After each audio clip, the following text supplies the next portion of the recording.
خب محسنین عزیز، هفته چهارم ماله که ساعت دوم به حساب رو از ما صحبت میکنیم. ادامه به حساب صحبت هایی که در ساعت اول دادیم. ما صحبتی که پیشتر کردیم ما راجع به عناصر به حساب اصلی به حساب مثبت صحبت کردیم که ما مگنیزیم صحبت کردیم و سدیم صحبت کردیم و اینا گفتیم که هر عنصر که این طرف چپ جدول دوری موقعیت دارد، اینا در آخرین مدارها خو یا 1 و 2 3 الکترون دارند. پس در تعاملات کیمیایی 1 یا 2 یا 3 الکترون همیشه اینا از دست میدن که ولانس هایی که اینا اختیار میکنن او ولانس ها همیشه مثبت. ما بعضی عناصری داریم که اونا ولانس های منفی دارند. پس ولانس های منفی عناصری که به طرف راست جدول دوری موقعیت دارن، اینا میتونن ولانس های منفی اختیار کنن که این ولانس های منفی مثلا از اون جمله ما کلورین میگیم که کلورین عنصری که در گروپ هفتم جدول دوری موقعیت داره و این عناصری که در گروپ هفتم جدول دوری موقعیت دارن مثل فلورین و کلورین و برومین و آیودین، اینا از جمله هالوژن های هستند. یعنی اینا نمک سازن، منرال ها می سازن.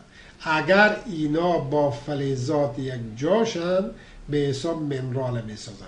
مثلا ما سودیم داریم فلز، اگر با کلورین یک جاشه سودیم کلراید می سازه که خود سودیم کلراید خود یک منرالیه و این منرال ما میتونیم چی بگیم؟ نمک طعام بگیم که در آب بر به اندازه 2% سودیم کلراید خالص وجود داره و متباقی دگه منرال ها به اینجا دگه مرکبات وجود دارن که عضویت استثنایی سودیم کلراید قبول کرده، ورنه سودیم کلراید یک مرکب غیر عضویه و عضویت هیچ وقت مرکبات غیر عضوی نمیپذیره.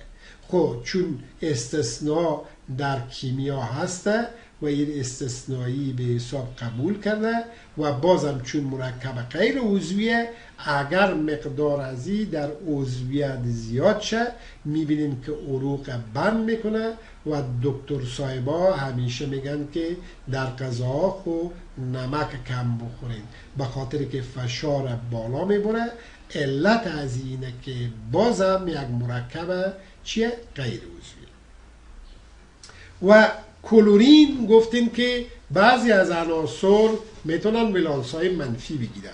ما در ولانس های مثبت گفتیم عناصری که طرف چپ جدول دوری موقعیت دارن، اینا در آخرین مدار خو فلزاتن. اینا آخرین مدار خو یا 2 یا 1 یا 3 الکترون دارن و غیر فلزات میتونن 4 5 6 و 7 الکترون داشته باشه که از او جمله کلورین هم از جمله غیر فلزاته و در سیستم به حساب هالوژن ها ثبت شده.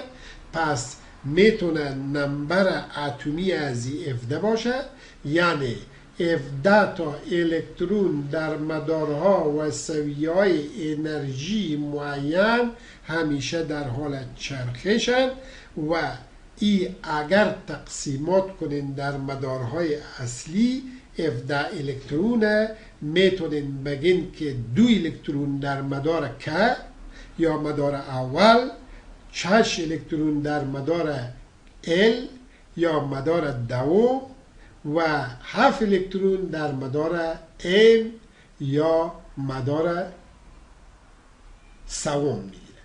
پس وقتی که در مدار سوم 7 الکترون داشته باشه،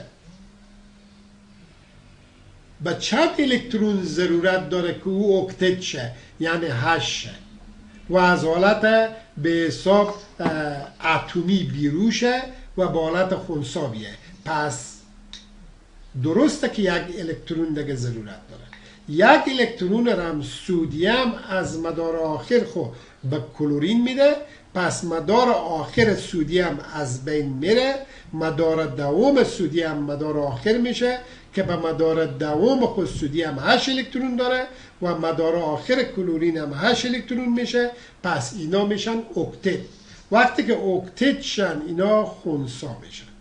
پس میتونین ما وقتی سودیم کلراید استفاده کنین که او چکار شده؟ اکتت شده باشه، او خنثی شده باشه. و همچنین عنصر دیگه داریم که این عناصر صحبت بکنین روی تمام عناصر انتقالی میگین.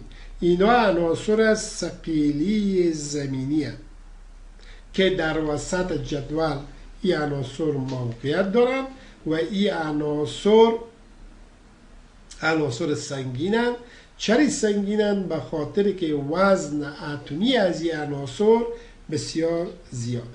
که از اون جمله ما چند عنصر روی صحبت میکنیم، مثل عنصر جست. عنصر جست در گروپ 1B جدول دوری در وسط جدول دوری موقعیت داره که تعداد الکترون ها از 30 الکترونه و ای در دوری 4 موقعیت داره که 4 مدار داره. یعنی در مدار اول خو 2 الکترون داره، در مدار دوم خو 8 الکترون داره و در مدار سوم خو 18 الکترون داره، در مدار چهارم 2 الکترون داره. پس ما گفتیم فلزات میتونن 1، 2 یا 3 الکترون داشته باشن در مدار آخر خود. پس 2 الکترون مدار آخر خود از دست میده.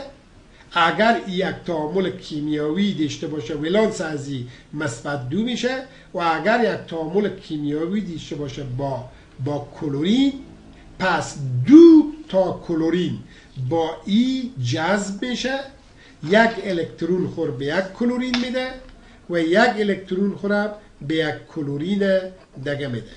پس وقتی که 2 الکترون بده به کلورین، به 2 تا کلورین، پس میگیم زید N Cl2، یعنی 2 تا کلورین با 1 جس یک جا میشه و یک مرکب میسازه که اون مرکب زنک کلورایده.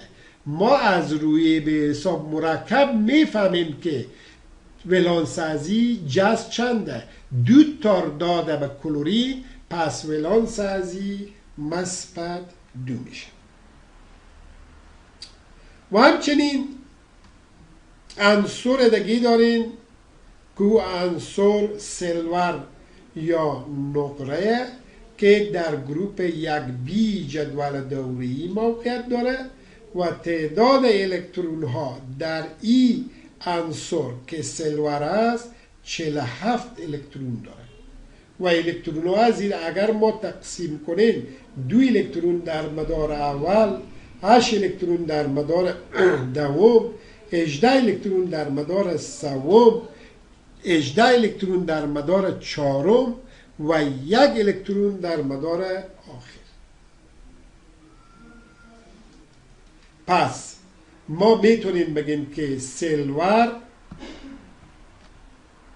1، 2، 3، 4، 5 مدار داره به خاطر که در دوره پنجم موقعیت داره و آخرین مدار از 1 الکترون داره و 1 الکترون در تعاملات کیمیایی این عنصر از دست میده و وقتی که 1 الکترون از دست بده ولانس از این مثبت 1 میشه.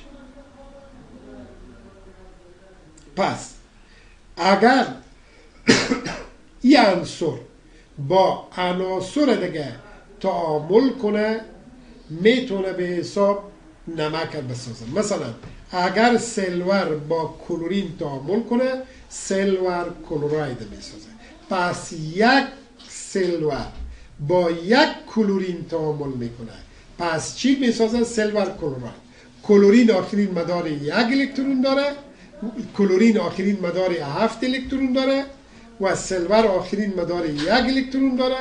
1 الکترون آخرین مدار خود سیلور میده به کلورین و کلورین 8 میشه و مدار آخر سیلور از بین میره. مدار دوم از مدار چهارم از این مدار آخر از این میشه که در مدار چهارم خو اکتیده و ای هم اکتید میشه، کلورین هم اکتید میشه و بالاخره یک مرکب تشکیل میشه که مرکب به نام سیلور کلوراید. دیگه ما مدارهای فرعی داریم که بگن این مدارها در داخل مدارهای اصلی با عنوان SUB مدار یا سب مدار یاد میشن. ما مدار اصلی داریم و مدار فرعی داریم که همین مدارهای فرعی به نام سب مدار میگن که شامل SPDF هست. یعنی اینا به S و P و D و F تقسیمات شدن و توسط فرمول 4 ضرب در N منفی 2 ما تقسیمات میکنیم که خود N حرف کوانتومه و او میتونه به حساب اعداد به حساب مختلفه بگیره. مثلا ما میگیم که 4 ضرب در N 1 میدیم، 4 ضرب در 1 منفی 2. اگر به حساب 4 به 4 منفی 2 مساوی به 2 میشه. یعنی مدار S ما گنجایش 2 الکترون داره که بعد از او ما میگیم 1S 2S و 2P. مدار اول ما 1S، مدار دوم ما 2S 2P، مدار سوم ما 3S 3P و 3D. که اگر ما حرف عدد دور به حرف کوانتوم بدین میگیم 2 4 به 8 8 منفی 2 6.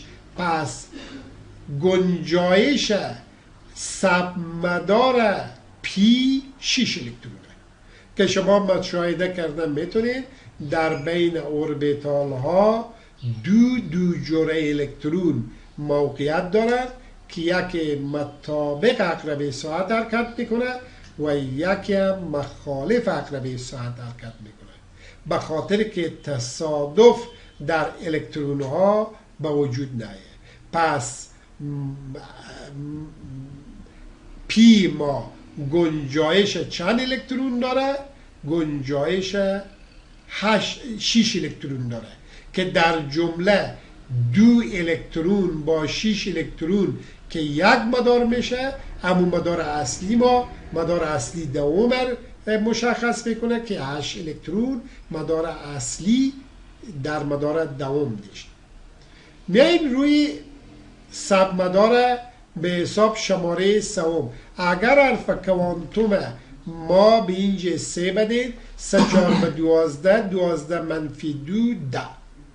پس سب مدار دی ما گنجایش 10 الکترون داره که در شل های اوربیتال اگر نگاه کنید یک جرعه الکترون موقعیت دارد که اونا جمع کنین 10 الکترون میشن. پس دی ما گنجایش 10 الکترون داره. و اگر بیاین به شماره بعدی حرف کوانتوم ما این 4 بدین 4 16 منفی 2 14.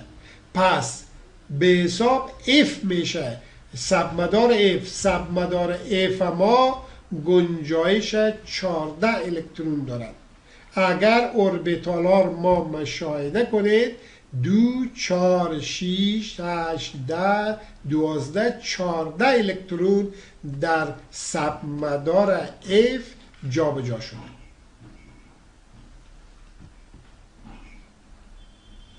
پس ما چی دارید؟ یک S دارید، 2S دارید، یک اس دارین، 2 پی دارین، 3 دی دارین و 4 اف دارین که ما یک جدول به اینجا داریم که او جدول بسیار جدول مهمیه. از روی از این جدول ما چه کار میکنیم؟ تعداد الکترون هایی که در یک عنصر وجود داره، همون تعداد الکترون ها ما در این جدول به حساب تقسیمات میکنیم و بالاخره ولانس عنصر ما دریافت میکنیم.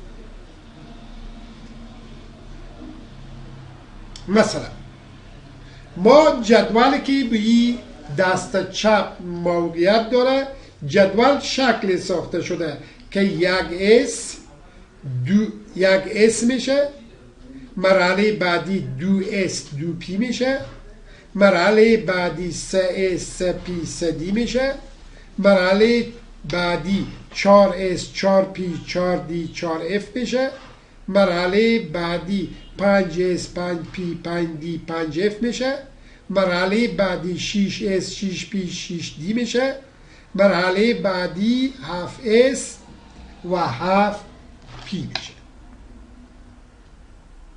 پس الکترون ها ما میتونیم توسط از این جدول در مدارهای فرعی تقسیمات کنیم که در تمام تعاملات کیمیایی در همین مدارهای فرعی اصل وجود داره و او ولانس از او ما چکار کنیم؟ دریافت کنیم. که این در کیمیا بسیار مهمه و تقسیمات از این به حساب الکترون ها بسیار مهمه. ما مثلا هیدروژن داریم. هیدروژن در گروپ اول جدول دوره‌ای موقعیت داره. پس با آخرین مدار خود یک الکترون داره. اگر یک الکترون از این تقسیم کنیم میگیم یک اس در یک شل اوربیتال یک الکترون. هلیوم اگر ما در جدول دوره‌ای نگاه کنیم، در طرف راست جدول دوره‌ای از جمله عناصر نجیب یا گازات نجیبه. پس هلیوم چند الکترون داره؟ هلیوم 2 الکترون داره و 2 الکترون ازی در داخل شلهای اوربیتال مخالف عقربه ساعت و مطابق عقربه ساعت همیشه در حال حرکتن که شما میتونین ببینین که 2 الکترون ازی در یک شل موقعیت داره. لیتیم میبینید در جدول دوری عناصر در گروپ اول دوری دوم موقعیت داره. پس لیتیم 3 الکترون داره. الکترون ها از اگر تقسیم کنیم به یک اس 2 الکترون و به 2 اس 1 الکترون میده. پس ای چند مدار داره؟ 2 مدار داره. مدار آخر 1 الکترون و 1 الکترون در تعاملات کیمیایی دست میده و ولانس مثبت 1 اختیار میکنه. و اگر سودیم به جدول دوره‌ای نگاه کنید، سودیم در گروپ سوم جدول دوره‌ای موقعیت داره. پس در اول جدول دوره‌ای موقعیت داره و در دوره چندم؟ سوم. پس 11 الکترون داره. 11 الکترون از اگر ما تقسیم کنیم، 2 الکترون در مدار 1s، 2 الکترون در مدار 2s، 6 الکترون در مدار 2p و 1 الکترون در مدار 3s. پس وقتی که بگیم 3s مدار چندم میشه؟ سوم. چند الکترون در مدار سوم؟ 1 الکترون. 1 الکترون چکار میکنه؟ از دست میده. وقتی که 1 الکترون دست بده ولانس چند میشه؟ ولانس چکار میشه؟ بالا میره. پس وقتی که بالا بره ولانس مثبت میشه. چند تا از دست داده؟ 1. پس ولانس از این میشه مثبت 1.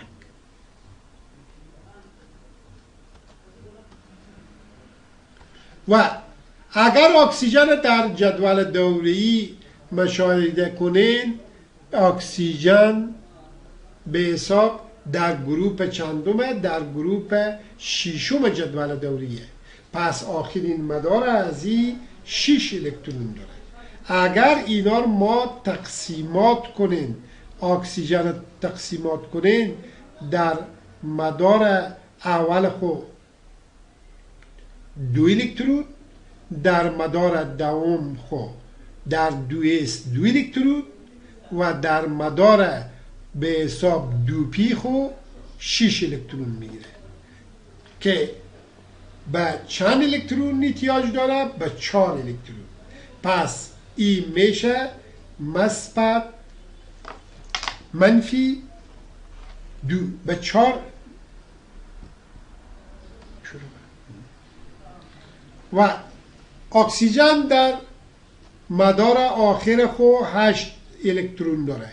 اگر 8 الکترون از این تقسیمات کنیم، 2 الکترون در مدار 1s، 2 الکترون در مدار 2s و 4 الکترون در مدار به حساب چند s خو مدار 2p خو میگیره. پس مدار 2p چند تا طاقه داره؟ 2 تا طاقه داره. پس 2 تا طاقه داشته باشه، ولانس از این چند میشه؟ منفی 2 میشه. پس وقتی که 6 الکترون داشته باشه، چند الکترون دیگه میتونه بگیره؟ باید 2 الکترون دیگه بگیره. پس 2 الکترون وقتی که بگیره چکار میشه؟ ولانس از این پایین میره. وقتی که ولانس از این پایین ما منفی چند میشه؟ منفی 2 میشه. دیگه عنصر دیگه وجود داره به نام کروم. کروم از جمله عناصره که عناصر سنگین یا عناصر ثقیله و کروم میتونه که به حساب چند الکترون داشته باشه در جدول دوروی.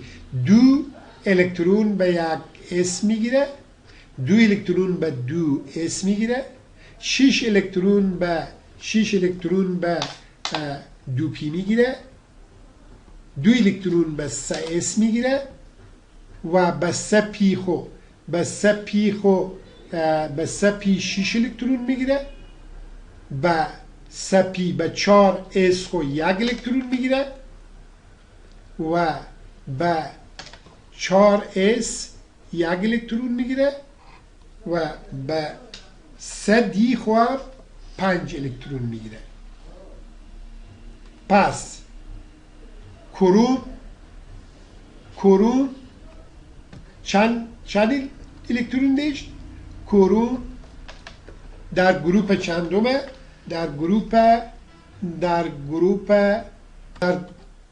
کروم در دوره 4 و ولانس از چند میشه؟ ولانسی و 1 میشه. خب محصلین عزیز، موضوعاتی که صحبت شد کمک سنگین ترم بود و انشالله که از کرانتین و این چیزا ما آزاد شد، میتونیم در صنف به حساب بهتر و خوبتر خود شما با تشکیک مسایی صحبت کنین و بهتر بفهمین و انشالله حالی هم بسیار خوبه که شما میتونین از این طریق خیلی چیزا آمادگی داشته باشین که باز وقتی که انشالله قرانتین شکست، پانتونا شروع شد، ما بتونیم که شما یک آمادگی داشته باشین. اگر روی از اینا به سرعت ما صحبت کنیم بار دوم، به حساب برای شما مفهوم بسیار خوبی باشه، موفق و کامیاب باشین و کوشش کنین که به حساب خود رو وقایع کنین و همیشه متوجه احوال خوب باشین و با ما با تماس باشین. ما میتونین شما رو کمک کنین، از هر بود میتونین کمک کنین و به خدمت شما محصلین عزیز باشین. جان سپاس، خداحافظ، تشکر.